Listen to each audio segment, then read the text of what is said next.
Welcome, everyone. My name is Charlene Margot, and I'm co-founder of nonprofit The Parent Venture. And we're delighted to bring you tonight E-Bike Sense, who'll be talking with you about a parent and educator guide to e-bike safety for youth. Take it away, Megan and Stephen.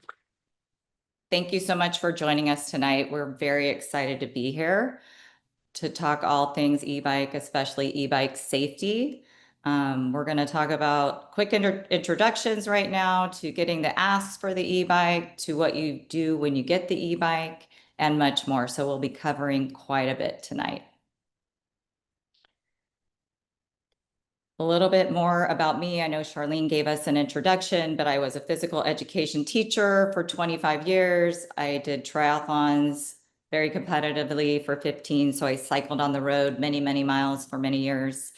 I also was an LA County lifeguard and taught junior guards, as well as recently became a LCI, which is a licensed cycling instructor right before launching eBike Sense 2 years ago. I'm excited to say that it's our 2-year anniversary. But my biggest job is being a mom to my 17-year-old son, hence why I launched this business.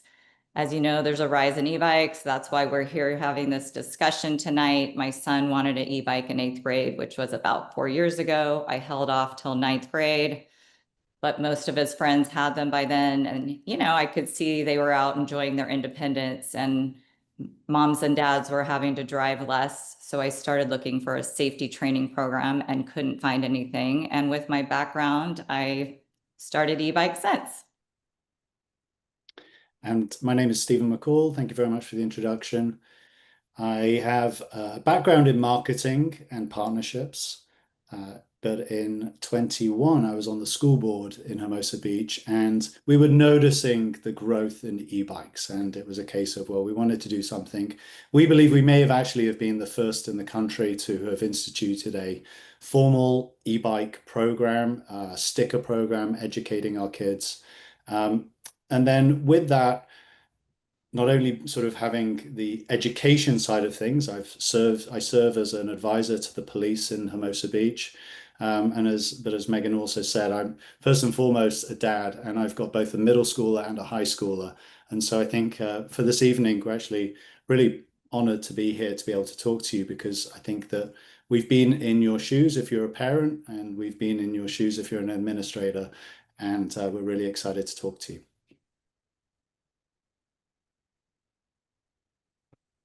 A little more about our in-person e-bike safety education program. As an educator, I knew it was important that e-bike safety should be in person. So I really feel I've developed a comprehensive in-person e-bike safety program. So I'm going to tell you a little bit about what that entails. First, we start in the classroom. Our sessions kind of clarify any misconceptions about traffic laws, emphasizing that cyclists have the same rights and responsibilities as drivers, which a lot of adults and kids don't know. We bridge the gap between knowing the rules of the road, applying them safely in traffic. This means teaching split-second decision-making, anticipation, and defensive thinking, otherwise known as defensive riding. Skills beyond just memorizing the rules of the road. The rules of the road are very important to know. It's one thing to memorize them, know them, but it's another thing to actually transfer on the road. And what I love is that the in-person piece, I get great class discussions, great questions, and I can give immediate feedback to those. Next, we head outside for the practical piece. We do a bike and helmet check. If I can tell you what I've learned, is that this is super important for a parent to help their child stay on top of.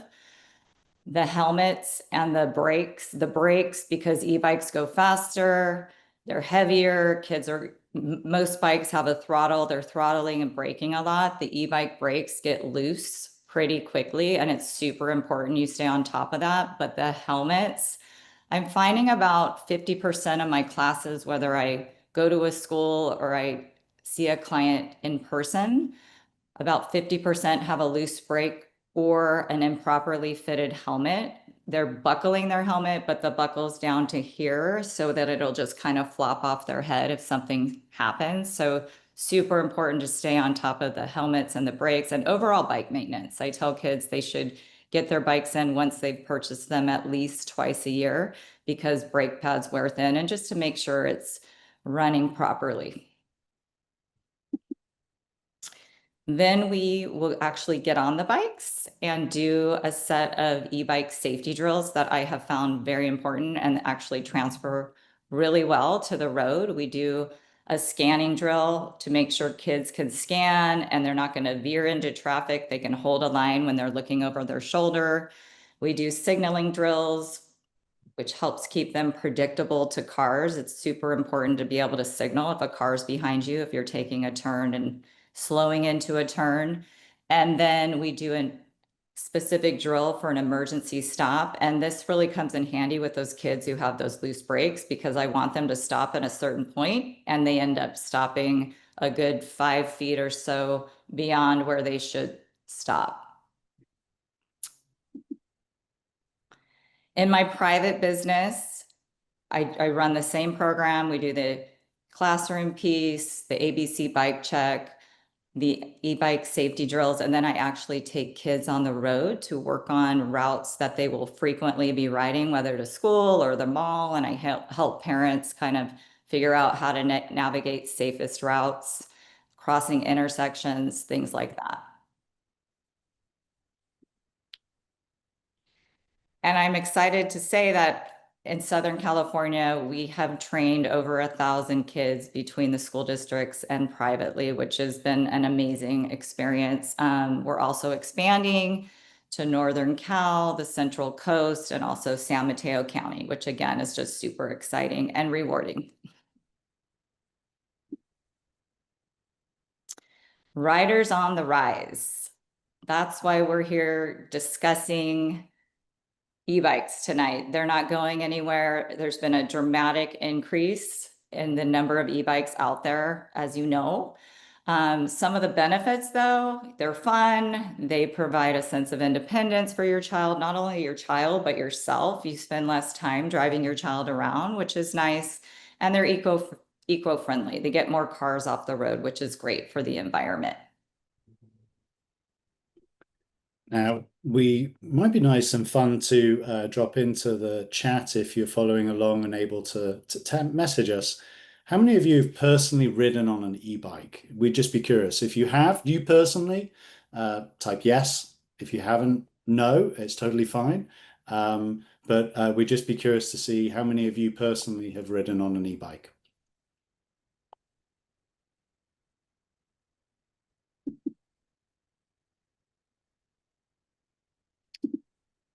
All right.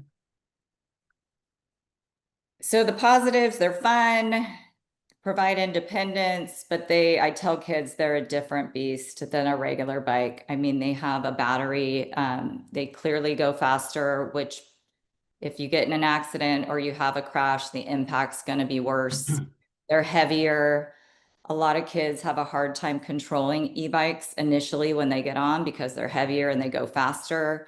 Because they're heavier, you need more brake time. You want to start braking early, and that's another reason you really need to stay on top of the brakes. So that these various things just propose a bigger danger, as we know. This is actually a student that I taught privately last year who had his e-bike for 2 years. He just finished his 8th grade year and nothing ever had happened. He'd been out 1,000 times. And that's what I tell kids. You could go out 1,000 times, nothing ever happens. It just takes one time. He was buckling his helmet, but when I went to do the helmet check, the buckle was too loose. So I tightened it. And literally a week later, I got this text and picture from his mom that he was in his first serious accident, doesn't remember what happened. Unfortunately, he got road rash on his face, which is no fun. He broke his arm, but the fire chief said that the helmet did save his life because, as you can see, there's no visible damage to his head.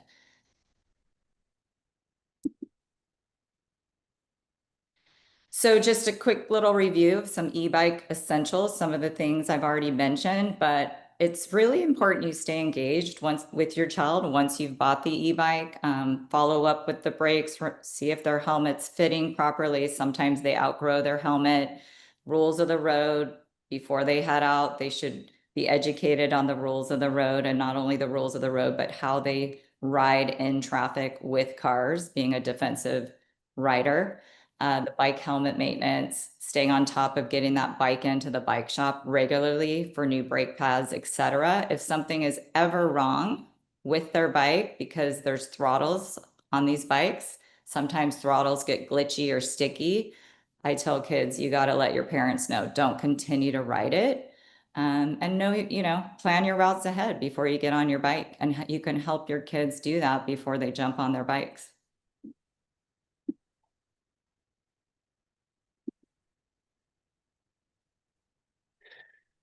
So getting that ask, it's sort of the phrase of whether the ask is popping into your head or quite likely your kid is asking for the e-bike. Here's another little poll chat we'd love to take. If you wouldn't mind, just let us know what is the age of your child or children. If you're comfortable just sharing whether they're maybe in elementary, maybe 10 or so, or middle school, 11 to 13 or high school or whatever age. We'd just be curious to see what sort of ages are in the audience. And part of this is, understanding where your kid is at, where your school is at. So much of this is sort of good experience and insights that we're able to talk through here today. And you can certainly ask specific questions if you have. We'll field those at the very end. But it could be that we've seen kids at a very young age using an e-bike to school. Predominantly, we see a lot of middle schoolers, and I think that that is the sweet spot, really, in terms of kids at the right age and maturity to be able to get themselves safely and confidently to school. If it's such as my son, he cycled on a non-e-bike for many years. He knew how to get around town, very confident, knew the way to behave safely. But these bikes are different, and they, depending on the type of bike, and I'll get to that in a second, it's really important that they do feel comfortable, and that's why we believe that in-person e-bike education is really critical. Online education and things like that is great if they need specific areas of education, but really that in-person at middle is good. As they get older, high school, maybe they've been on other bikes or starting to drive or whatever else. They may be picking up an e-bike later on. It's critical that they have the right education, the right tools, and the right practical knowledge that's transferable to the roads in their community. There's so many factors to consider with local laws. It could be a school program, accessing those wherever you are. Maybe weather is a big factor, or riding through different seasons. So definitely lots to think about, and we'll give you some practical tools and tips as we go through the next section.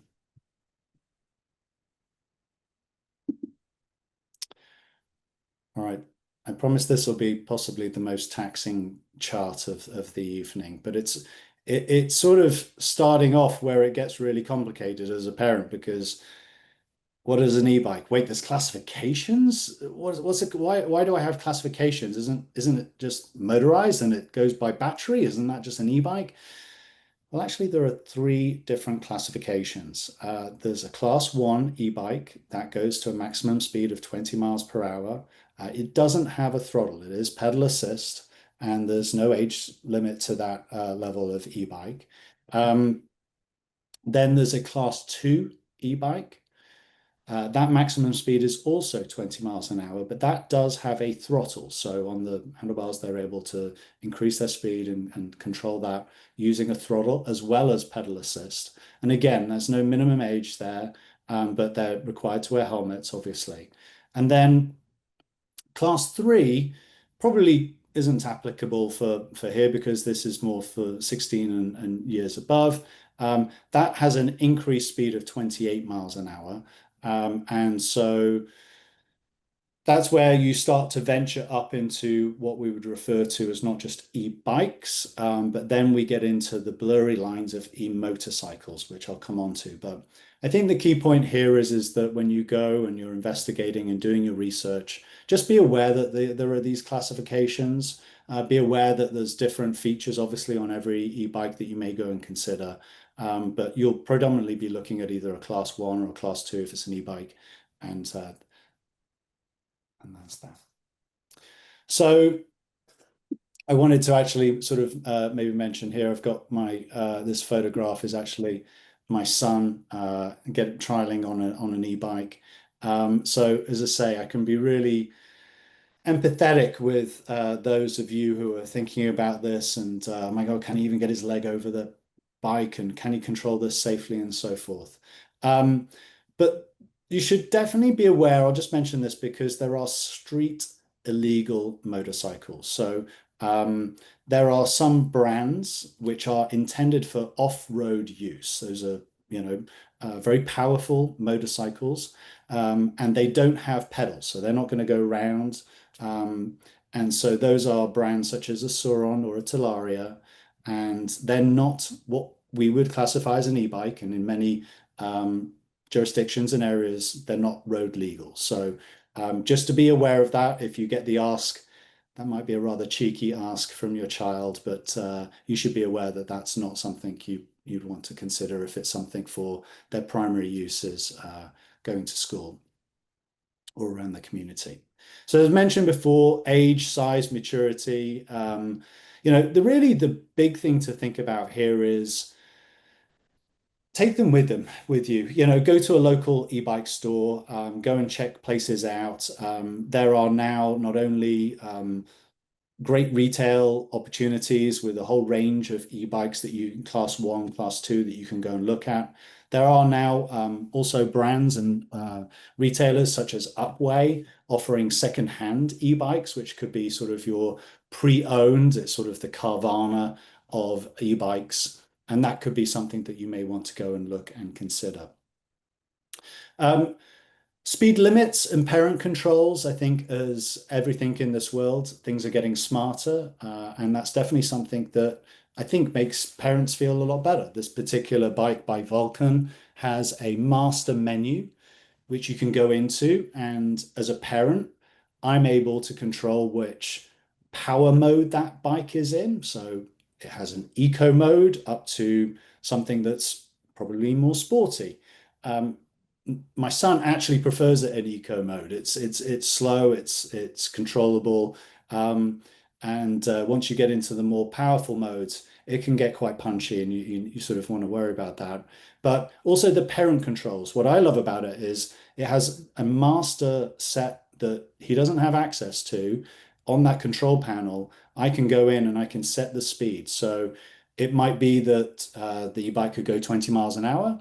But maybe I only want him to go 16 miles an hour, or I want him to go slower or at a certain speed and make sure that he's comfortable until, he's proven his time and then can progress up to speeds that are relatable for him.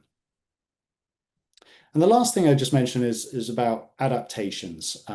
This is something that you want to be mindful of, that whether it's kids, researching, looking at things, sometimes we've observed where they'll go in and actually modify, particularly the brakes. It allows on some e-bikes for them to do certain things, which we'll come on to cover later on, things like wheelies. If they can switch the brakes around or change them around, then sometimes they can pop up and do wheelies a bit quicker and easier. So you just want to be careful, obviously, modifying any sort of equipment, that you're buying an e-bike that is safe for the right size for your child and is going to get, them to and from. Megan, anything else you'd want to add? No, that's great. Great.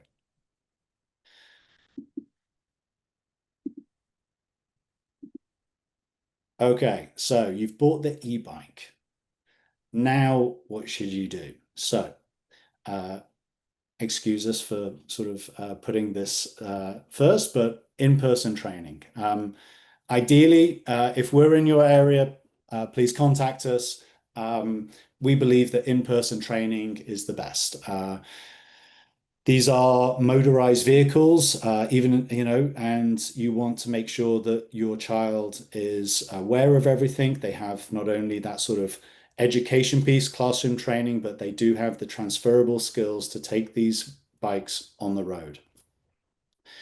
There are a number of online courses. In some ways, those essentials of street signs and good road safety stuff, it's fantastic. And, if you don't have something close to you, or your school district isn't as yet providing something, you can always contact us. But online training, there are tools and courses out there. So you can look those up. Safe routes to school.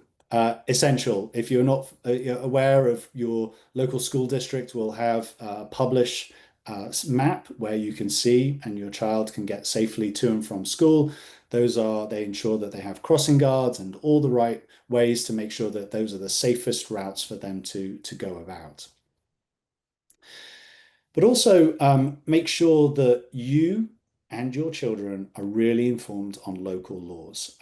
There's a lot happening with e-bikes. It's a hugely growing sector. Cities are at different stages of dealing with e-bikes, and if you might be in one city, but you may have another city close to you. Here in the South Bay of Los Angeles, we have a lot of beach community cities that overlap and are very close to each other with differing laws and differing set of rules. And I'm aware that perhaps in Burlingame, I think it was in November of 24, the ordinance was brought in that prohibiting the use of operation of electric mobility devices, so that would be both e-bikes and e-scooters, in city parks and recreation areas.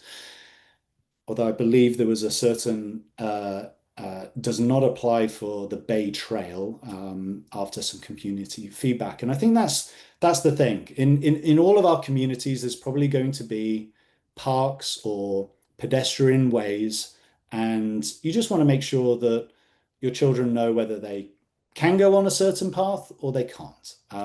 So I think that that's really key. It's really key to set boundaries in a good way, in like a positive way, and make them feel better.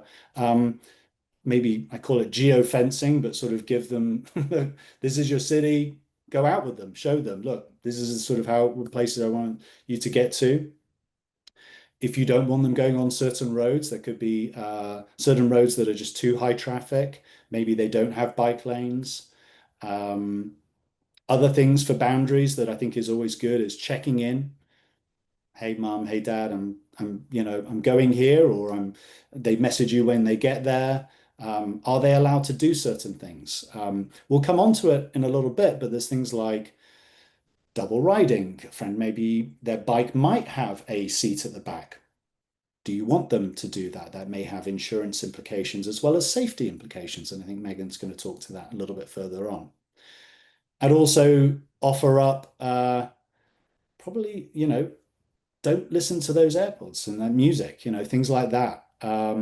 Can they ride at night or is it daylight riding? And when it starts to get dusk, you may want to go out and sort of help them. So those sort of things, I think it's like any good guardian, parent, it's just keeping the communication going. And I'll say this with experience that any parent who's experienced, oh, how was your day at school? Sometimes you don't always get the the long chapter and verse of what it is. It depends on the child, but of what's been going on with their day. I'd say the same with the bike. Oh, how's the bike going? Great. Right. Well, sometimes you really need to go and check on it. Just ride it up and down the street because, as Megan says, you'll be surprised, particularly even in communities, there may be particularly their route that they take. We have some hills. It's going to be by the beach. It's not particularly hilly, but we do have some hills. And it was really surprising to me how quickly the brakes wore out on my children's bikes. So continually thinking about it, not just once you buy the e-bike, but checking in with your children and those constant reminders.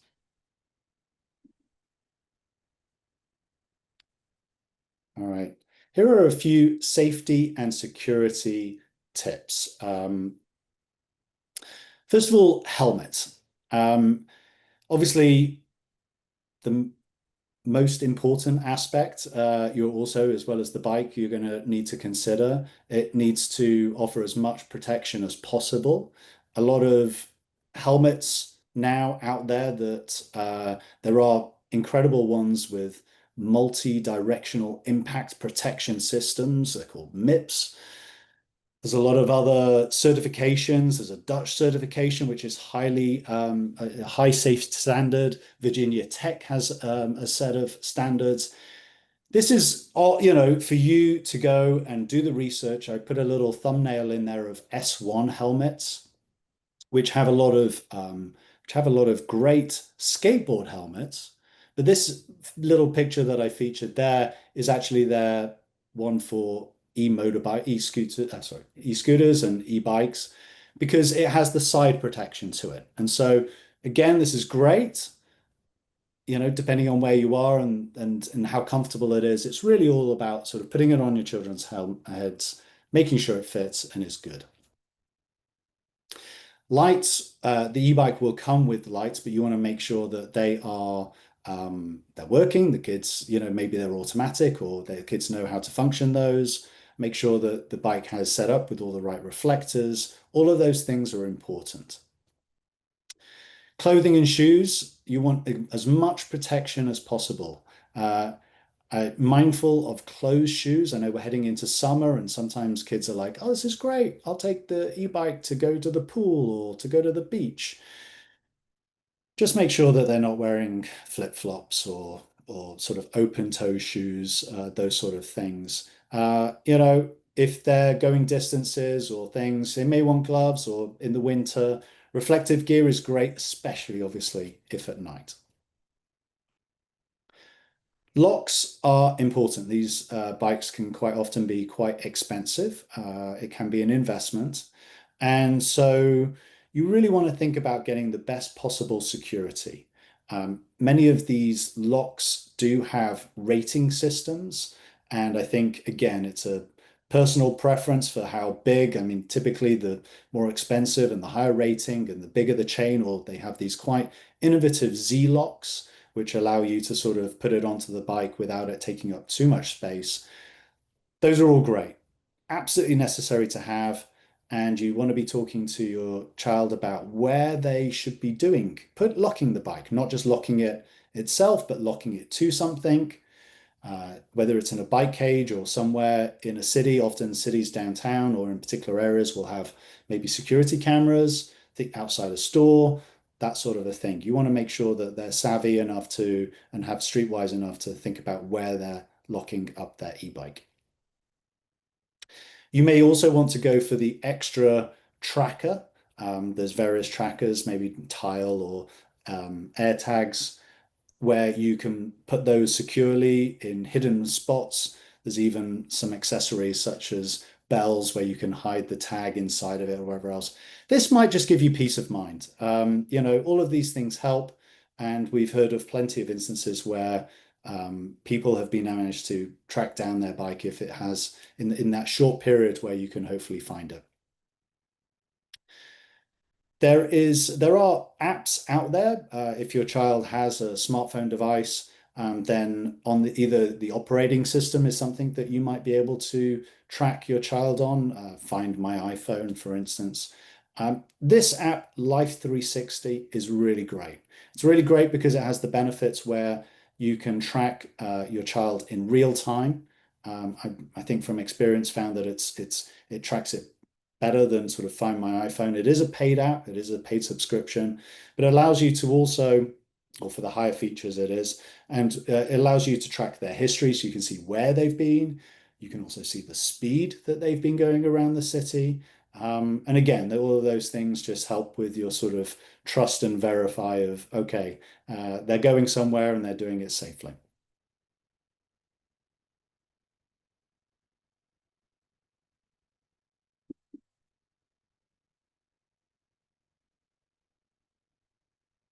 Sorry, I was muted. I'm going to, again, reiterate some of the important things that I'm seeing out there that can propose dangers. Battery safety, that's really on your child. If they want to not have their battery run out. They need to charge their battery and stay on top of that. However, some bikes will automatically shut down when the battery is fully charged. I think that's Super 73s, but most bikes don't. And if you leave it plugged in nonstop, it can actually wear out your battery. This doesn't happen very often, but in some cases, batteries have overheated, causing a fire. We actually had a local family here a few years ago. They were plugging their bike in their garage all the time, and it overheated and lit part of their garage on fire. Now, everybody was okay, and that does not happen very often, but just something to think about. That does propose a danger. As I mentioned before, most e-bikes have a throttle. Most kids want an e-bike with a throttle. They can get sticky, they can get glitchy. Stephen mentioned earlier, there's pedal assist modes on your bike, and they're there for a reason. You know, you don't need to ride in the highest pedal assist mode. I use mine for hills, and then I bring it back down to a lower pedal assist mode, because when you're in that higher mode and you go to throttle, it'll just take off that much quicker, which can be dangerous if your child's not used to the torque on the bike or the power. So you want to make sure they're very familiar with their pedal assist modes. As mentioned, I do an ABC bike check. That's air, make sure the tire has enough air. It's low. Actually, the last two students I did privately both had a low tire, which it could pop easier or they could lose control of the bike. So super important to stay on top of the air pressure in your tires. Brakes, the most important one, you got to stay on top of the brakes. Hydraulic brakes tend to be safer and last longer. So that may be something you want to look in as opposed to cable brakes. And then the chain, C is chain, just want to stay on top. It can get oily or greasy and it'll pick up debris, and you might need to put some oil on it. I've seen a few rusted chains, but again, getting it into the bike shop at least twice a year for new brake pads and just overall maintenance is super important. There's a 2-2-2 rule with the helmet. You can Google that. 3 simple twos that help keep that helmet securely fastened and properly fit. I'm going to go ahead and move to the next slide. Things to look out for. This is something that I talk about quite a bit in my classroom portion, is being a predictable rider. It's super important for your child to be predictable to car drivers. And what does that mean? That means riding in a straight line, not swerving, not doing wheelies. Wheelies may sound fun, but a lot of kids here are getting hurt because they're doing tricks and wheelies in traffic. And there's a lot of drivers out there that aren't good. There's a lot of drivers that are nervous around e-bikers because of the rise in e-bikes on the road. And we've had kids actually get in accidents because they're up doing a wheelie, car comes out of nowhere, and their brake time, reaction time just isn't there. And there also have been incidents where they've actually caused a car to try to swerve and hit another car to try to avoid the kids swerving and doing wheelies. So super important to not do those in traffic. Riding in packs or double riding, I actually think it's safer to have your kid on their own e-bike than jump on their friend's bike. Stephen mentioned ordinances earlier. We actually have a few cities here who have e-bike ordinances in place, and one of them is you cannot just jump on your friend's bike if the bike is not made for two, has the full extra seat and pegs. I think it makes them heavier, harder to control, and I just don't think it's safe. Again, I'd rather have a child on their own e-bike controlling that than jumping on their friend's bike. Pack riding, if you're in a big pack, it's hard for cars A to C to go around. It's also hard for the back riders to kind of see ahead of them what's coming up. And I've seen kids in the back run through a crosswalk where a child and her mom was in the crosswalk, and because the back riders couldn't see, they almost ran into the little girl in the crosswalk. So super important to ride responsibly and predictably, and to reiterate that with your child.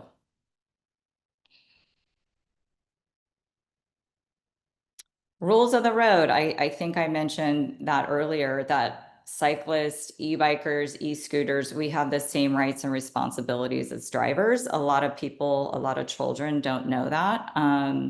What that means is that if it's a safer choice for us, sometimes we are taking a lane with a car. Now, those are on roads where you can keep up with the flow of traffic, of course. On tight roads, maybe neighborhoods with a lot of parked cars, those aren't on roads where cars are going 40, 50 miles an hour. But you can also get a ticket on a bike if you run a stop sign or a red light. So we have that same responsibility to follow the same rules of the road. So I really educate kids on that. Sidewalks, crosswalks, they're not always safe. Sidewalks actually propose a big danger. There's poles, there's fire hydrants, there's benches. You definitely, of course, want your child to take a sidewalk if it's a super busy road and you don't want them anywhere near that road. However, they should not be throttling through a sidewalk where there's pedestrians and lots of things that they could actually run into. A lot of driveways on sidewalks. People aren't looking for e-bikers to blow through the driveway. They're looking to get in and out. So I always tell kids, you got to look at people's faces. Crosswalks, same thing. As you know, you guys have probably used crosswalks. You push the button and cars still will try to cut you off. So just certain things, that I try to instill when they're out there on the road.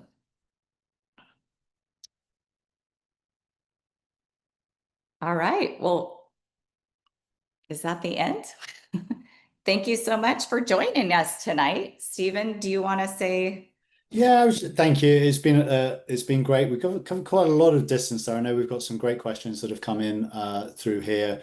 We just wanted to put up this QR code. It's to eBike Sensor's website. You could, if interested, I know that there's going to be information going out through the school district and through the respective schools with updates. But you're welcome to contact us directly. This will take you to our contact page. And I think before we hand it back over to the team, we just wanted to say a special thanks to everyone. Yeah, it's been a real honor to sort of talk to you all this evening. It was great to see how we've got quite a good spread of families and parents of different ages, as well as thank you to all the administrators. I'd just say there's light at the end of the school year tunnel. So well done, and thank you for joining us this evening. Yeah, thank you very much. Well, thank you, Megan and Stephen. That was really a great discussion. And you're right, we have terrific questions coming in from the audience. So let's just get after it, okay? First one, how can we educate parents about the difference between e-bikes and electronic motorcycles? Do you want me to take that, Stephen, or? Go for it. There is a lot of information online, and you can simply Google Stephen put up the 3 classifications, the legal 3 classifications, e-bikes in California, and they're in that slide presentation. But those are e-bikes. An electric motorcycle is completely different. They're not street legal. They're made for off-road. Even if you put pedals on them, they are not legal based on the power output. They go anywhere from 40 to 60 miles an hour. And there's a few requirements to make them street legal, one being 16 and registered at the Department of Motor Vehicles and going through a proper motorcycle training. All right, and Megan, again, what is the minimum age requirement for a child to have an e-bike? So a class 1 e-bike, 20 miles an hour max speed, pedal assist only. A class 2 e-bike, pedal assist, add the throttle, max speed of 20. A class 3 e-bike is max speed of 28 miles an hour, only pedal assist, and only the class 3 has a legal age requirement of 16. So how young can a child be to get a class 1 bike? Any age? Mm-hmm. Oh boy. Any age. And yeah, I'll also just timestamp this for anyone watching on YouTube. I'm sure it's up there in the notes or whatever else, but we're currently talking to you in June 2025, right? And things change all the time. E-bike manufacturers are coming out with different types of bikes. Dare I say they are lowering the height of a lot of bikes. There are certain brands and models of bikes that are very cool, really fun bikes to ride. but they're increasingly lowering the step over height and allowing younger ages. So really, it just depends on getting out to a retailer in person, speak with the retailer, and get sort of really informed about what classification of bike it is and how it's made up and how safe it can be. All right, and again, it just sounds like parents still need a lot of clarifying, as do we, because it's kind of new terminology. Parent asks, do you have discussions about bikes that are not technically street legal, i.e. they go faster than 28 miles per hour? Do you find that parents know that not all e-bikes are actually bicycles? Yes, I think going back to what Stephen said with the manufacturers, unfortunately, some manufacturers will sell these bikes to, potential children that aren't legally, well, they're not street legal in general. So I do think that parents really need to educate themselves on what's legal and what's not. And I have showed up to students' homes where they've had a street illegal bike, and I've had to let the parent know that I don't support that. I don't think it's safe. Plus, it is illegal, but I definitely don't. I mean, e-bikes go fast enough, in my opinion. So Yeah. putting a child on a bike that is a motorcycle without having the knowledge of the rules of the road, without the correct protective gear, is just it's super, super dangerous. I'm really glad you mentioned it, right down to the footwear. Meg and I got cut off by two kids on a mini bike yesterday going across 3 lanes of traffic in flip-flops, no helmets. Mm.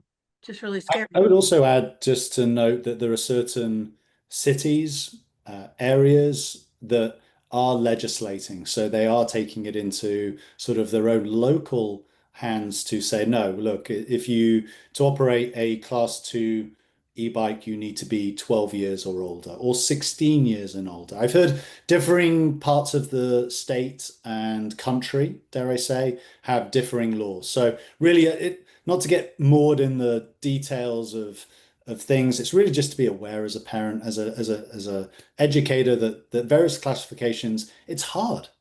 We go out to schools and we try and monitor these things. They're not Manufacturers are not bound to always overtly say this is a class 1 or a class 2 or whatever.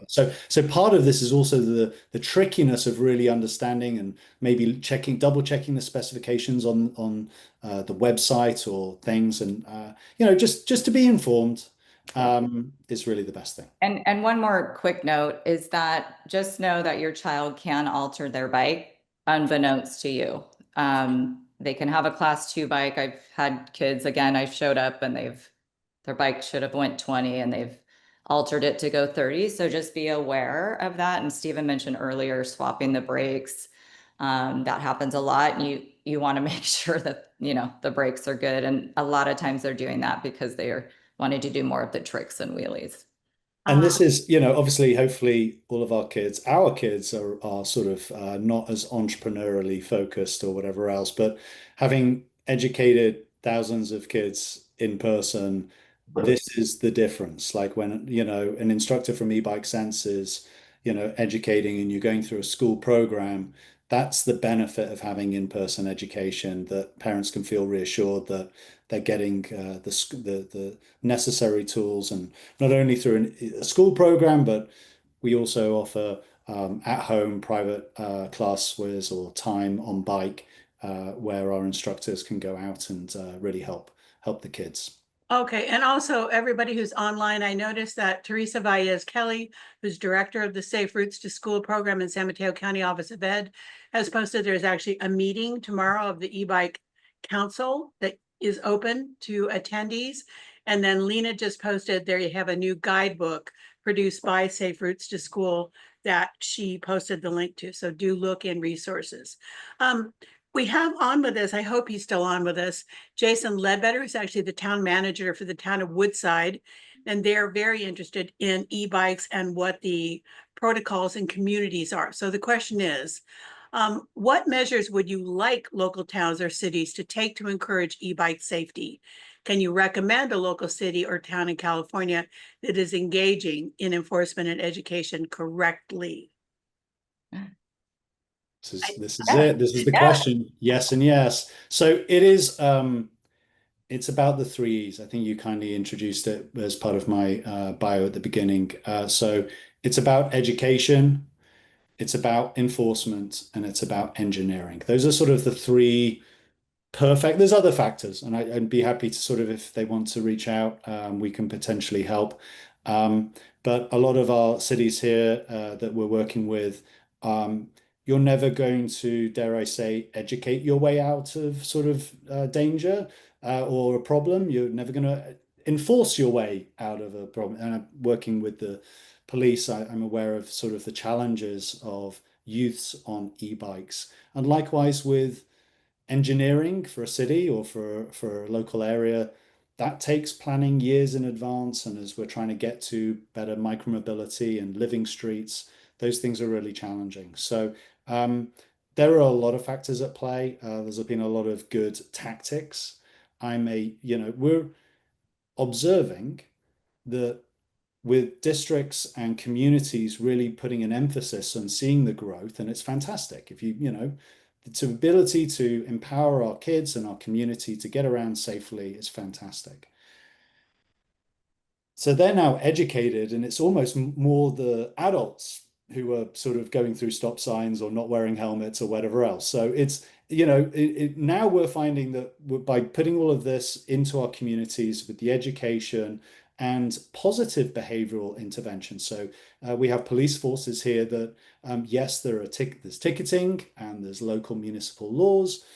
There's even a diversion program. So there's levels, but there's also with the schools and the police handing out gift cards for the kids. Hey, you're doing a great job. You stopped at that stop sign, and the police actually going, this is great. You should go and enjoy an ice cream on us sort of thing. So there's little tactics like that, and it's about the community, and that's the schools, the police, the city working collaboratively together with educational partners such as ourselves, really just to make sure that you can do everything you can do. It's a tricky one right now it's an unfunded mandate, if you like, for school districts to, it's important, they have the remit to get their student population to and from school safely.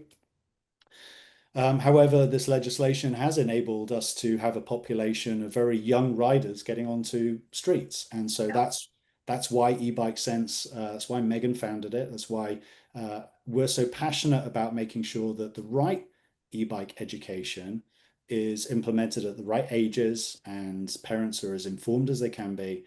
And everyone's out there enjoying their e-bikes. Absolutely. And as Teresa Baez Kelly notes, you are going to be piloting an e-bike training program in Burlingame this fall, right? And you've That's already right. got people who Very want to know how excited. they can sign up for it. And that could be coming, everybody. We're just kind of in the pilot phase. But Safe Routes to School in San Mateo County Office of Education has been focusing on this all year. So do look in the chat for those links from Lena and Teresa about the meeting. Here's a good question. I wonder about this. Could you please address how much exercise factors in with an e-bike versus a regular bike? Well, I can do that. I can tell you I'm getting a lot less exercise riding my e-bike versus my road bike when I was a triathlete. But with that said, kids can get to where they need to go up hills,